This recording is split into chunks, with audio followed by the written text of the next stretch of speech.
RCB RCB দুর্দান্ত জয়, দুর্দান্ত জয়, দুর্দান্ত জয় এবং চোখ ধাঁধানো পারফরমেন্স করে কিন্তু আরসিবি ফাইনালে চলে গেল এবং আইপিএল এর মঞ্চে তারা এই প্রথম চতুর্থবারের মতো ফাইনালের মঞ্চে চলে গেল। তো 2016 সালে ফাইনালে গিয়ে ফাইনালে পরাজিত হয় এবং আজকে 2025 সালে গিয়ে আবারও ফাইনালে গেল। এখন হয়তো বা আরসিবির সাথে কে খেলবে সেটা এলিমিনেটর এবং কোয়ালিফাই 2 থেকে দল উঠে আসবে। তো আমরা সেটা যখন আসবে তখন দেখা যাবে।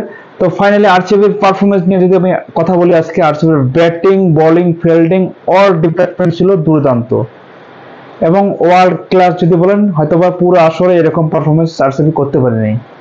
Batting, bowling, fielding all department ছিল চোখ ধাঁধানো পারফরমেন্স এবং বিশেষ করে বোলিং ডিপার্টমেন্ট আজকে দুর্দান্ত ছিল। সেটা তো আমি আগের ভিডিওই বলে দিয়েছি। জর্জ হেজেলউড ঢোকার পরেই কিন্তু তাদের বোলিং আক্রমণ পুরোটাই চেঞ্জ হয়ে যায় এবং হেজেলউড এমন একজন বোলার, আমরা পুরো সিজনেই দেখেছি তাকে তার বোলিং নিয়ন্ত্রিত বোলিং লাইন দেন ঠিক রেখে বল করে এবং দুর্দান্ত বোলিং করেন সে।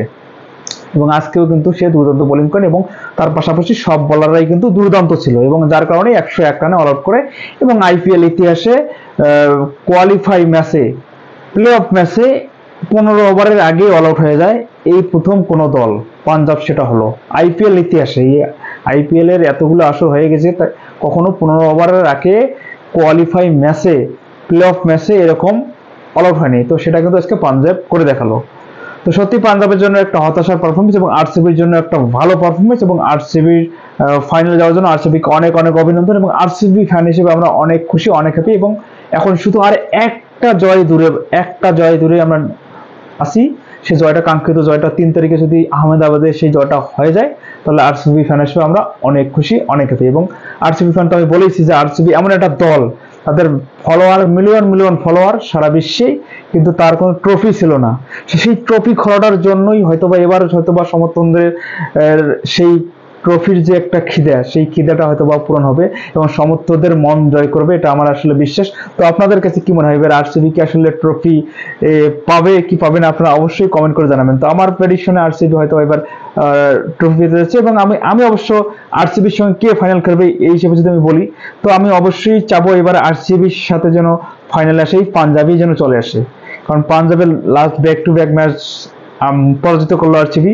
তো হয়তো ফাইনালে গেলে আবারও আরসিবিকে, পাঞ্জাবকে পরাজিত করে আরসিবি চ্যাম্পিয়ন হোক, আমি এটা চাই। এবং আরো একটা ব্যাপার হচ্ছে আমি কেন আরসিবিকে চাচ্ছি, এটাও তো আপনাদের মানে প্রশ্ন থাকতে পারে যে আরো তো দুটো দল আছে, পাঞ্জাব না মুম্বাই ইন্ডিয়ান্স আছে এবং গুজরাট আছে।